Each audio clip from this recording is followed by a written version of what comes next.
siap, gerak.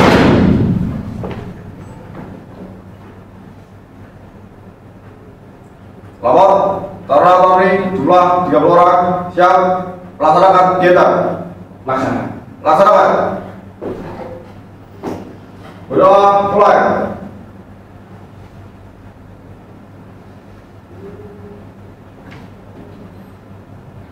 Selesai. Istirahat, gitu Pak. Gerak. Selamat belajar. Assalamualaikum warahmatullahi wabarakatuh. Waalaikumsalam warahmatullahi wabarakatuh. Asyhadu an la ilaha illallah wa asyhadu anna Muhammadar Rasulullah. Allahumma shalli ala Muhammad wa ala ali Muhammad. Yang terhormat Bapak Profesor Dr. Abdul Muhti, MPD, selaku Sekretaris Pimpinan Pusat Muhammadiyah, yang kami hormati Bapak Dr. Dedes Jumari, Pimpinan selaku Ketua Pimpinan Daerah Muhammadiyah Kabupaten Magelang, dan yang kami hormati Ustaz Dr. Desi Masugiarto selaku Kepala SMA Taruna Muhammadiyah Gunung, dan yang kami banggakan seluruh taruna-taruni siswa SMA Taruna Muhammadiyah Gunung. Alhamdulillah, segala puji punya Allah dan segala terima rahmat dari kami kepada kita semua, sehingga pada siang hari ini kita masih dapat diberikan kesempatan untuk dapat berkumpul tanpa kurang suatu apapun. Kemudian salawat dan salam semoga senantiasa tercurah kepada junjungan kita Nabi Muhammad SAW, beserta keluarganya dan sahabatnya, dan semoga kita semuanya mendapatkan syafaatnya di yaumil akhir nanti. Amin. Alhamdulillah, pada siang hari ini insya Allah akan ada sedikit materi kuliah umum yang akan disampaikan oleh Bapak Profesor Dr. Abdul Muhti berkaitan dengan pemimpin dalam sudut pandang Muhammadiyah.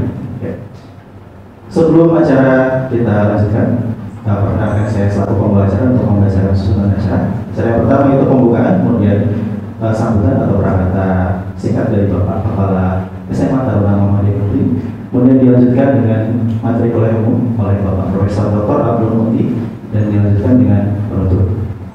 Baik, mari kita mulai kegiatan kita pada siang hari ini dengan bacaan basmalah bersama-sama. Bismillahirrahmanirrahim. Kemudian langsung menuju ke acara yang kedua, yaitu sambutan dari Bapak Kepala SMA Taruna Muhammadiyah Gunung kepada Ustaz Dr. Desi Masugiarto. Kami persilakan. Assalamualaikum warahmatullahi wabarakatuh. Waalaikumsalam warahmatullahi wabarakatuh. Alhamdulillahirrahmanirrahim.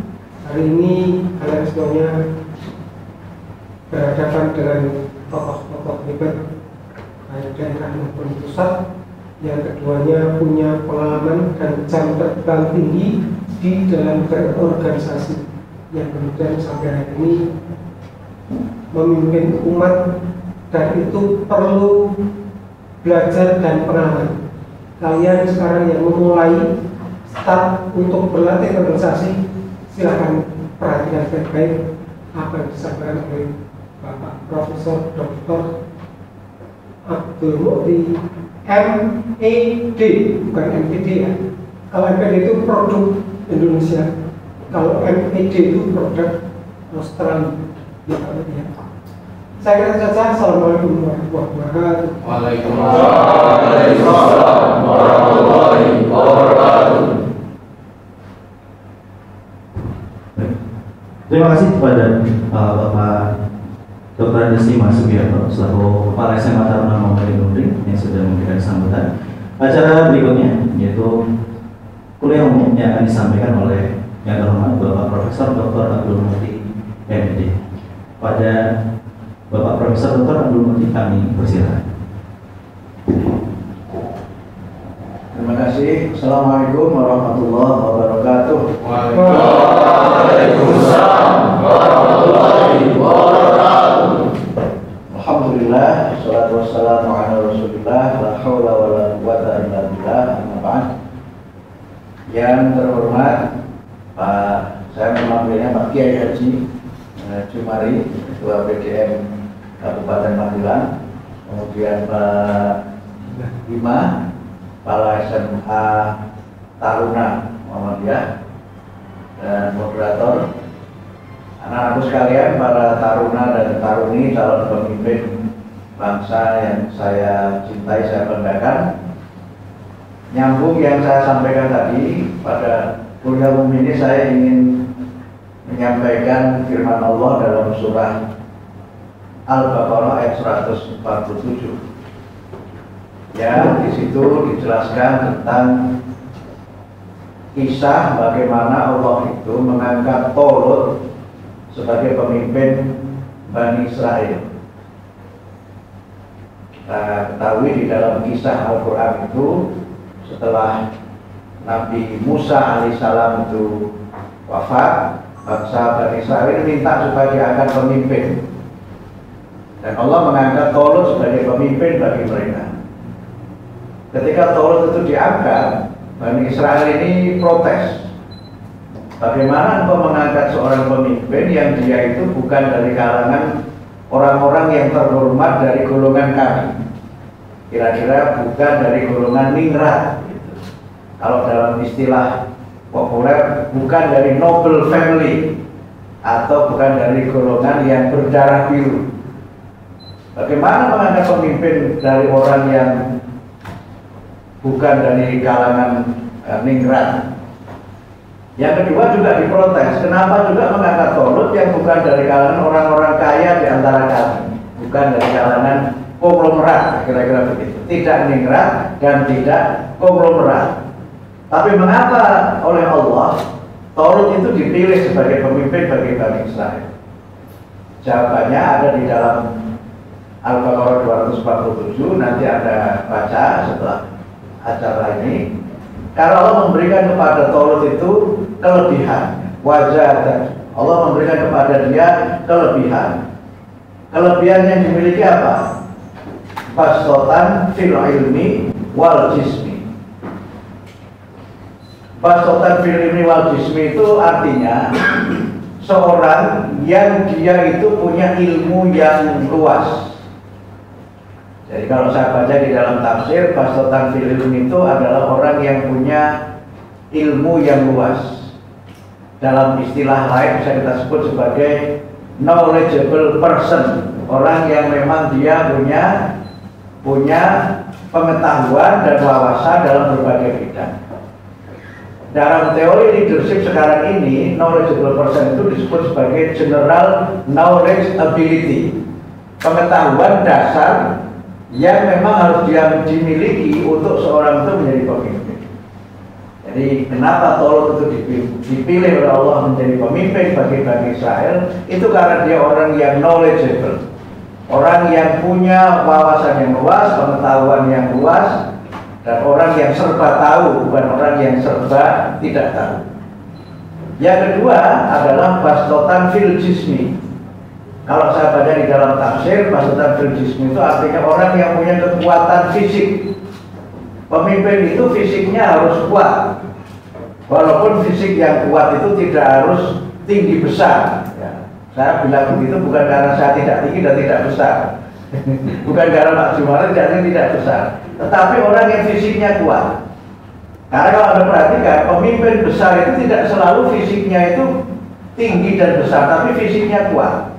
Kalian pernah membaca kisah Napoleon, pemimpin Prancis yang membawa Prancis sampai menjadi negara yang menjajah beberapa negara, termasuk menguasai beberapa negara di Afrika. Itu fisiknya tidak besar, tetapi kuat. Dan Napoleon itulah yang kemudian yang menjadi pemimpin Prancis yang juga sangat disegani dan sangat dihormati karena membawa Prancis kepada kejayaan dan membawa Prancis kepada kemajuan.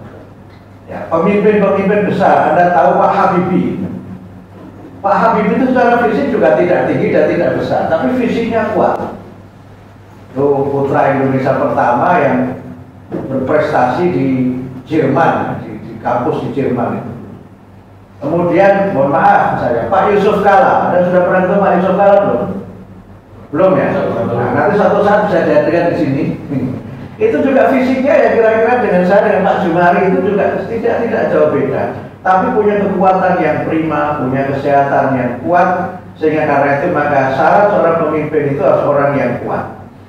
Karena itu kalau Anda kembali membaca kisah Nabi Musa alaihissalam, ya, ketika beliau itu bekerja kepada, waktu itu masih calon mertua, belum jadi mertuanya Nabi Syuaib, ya, Nabi Syuaib. Itu kan anak putrinya itu karena sudah falling in love kepada Musa itu. Karena Musa kan harus bekerja selama 8 tahun kepada keluarga Syuaib itu. Anak perempuan Nabi Syuaib itu bilang kepada bapaknya Nabi Syuaib, nanti kalau ngangkat orang yang kerja bersama kita harus orang yang al-qawiyyu al-amin, harus orang yang dia itu kuat dan orang yang bisa dipercaya. Nah, kalau ini kita gabungkan dalam kaitannya dengan kepemimpinan, maka pemimpin itu adalah yang pertama seorang yang memang knowledgeable, orang yang serba tahu. Serba tahu dalam bahasa Al-Quran bisa disebut sebagai ulul albab atau rosikhuna fil ilm, orang yang punya ilmu yang rosih, yang mendalam, yang jernih, yang bisa memandu dia untuk senantiasa memimpin dengan ilmunya. Yang kedua, orang yang punya kekuatan, terutama dalam kekuatan jasmani dan kekuatan rohani. Itu syarat pemimpin. Pemimpin itu tidak boleh cengeng, tidak boleh suka nangis, tidak boleh suka mengeluh. Kakinya cuma kena duri saja nangisnya berhari-hari. Itu tidak pemimpin yang seperti itu. Harus punya stamina yang kuat, fisik yang kuat, kekuatan jasmani rohani. Tapi kemudian yang ketiga adalah orang yang bisa dipercaya, amanah.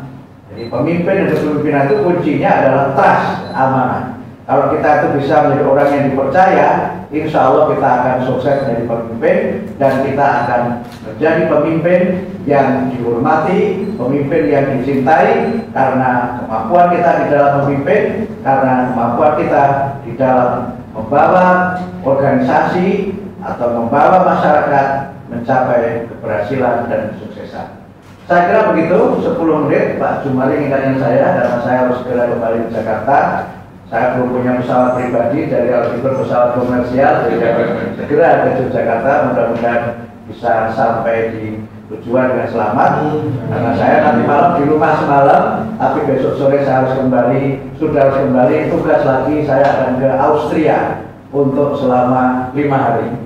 Makalahnya belum saya buat, padahal besok harus berangkat. Sehingga nanti malam mungkin masa di mana saya harus menulis 2 makalah dalam bahasa Inggris untuk presentasi di Vienna, Austria.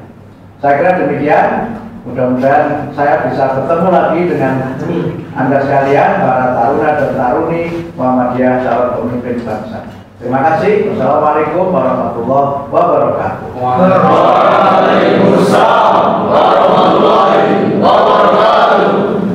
Kami ucapkan terima kasih banyak kepada yang terhormat Bapak Profesor Dr. Abdul Muhti MPD yang sudah memberikan materi kepada taruna-taruni semuanya, yang meskipun singkat tapi tentunya bobotnya sangat berat, jadi berisi dan banyak sekali insya Allah nilai-nilai positif yang bisa kita ambil.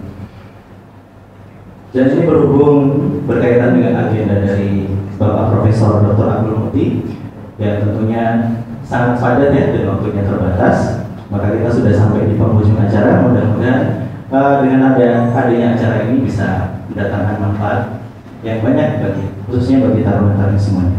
Silakan kalian kembangkan intelektualitas, kemudian kemampuan fisik dan juga sikap amanah. Baik, mari kita akhiri kegiatan kita pada siang hari ini dengan bacaan hamdalah bersama-sama. Saya selaku pembawa acara, mohon maaf apabila dalam memandu jalan acara masih banyak kesalahan. Sekali lagi kami ucapkan terima kasih banyak pada semua yang sudah hadir. Mari kita akhiri. Assalamualaikum warahmatullahi wabarakatuh. Waalaikumsalam warahmatullahi wabarakatuh.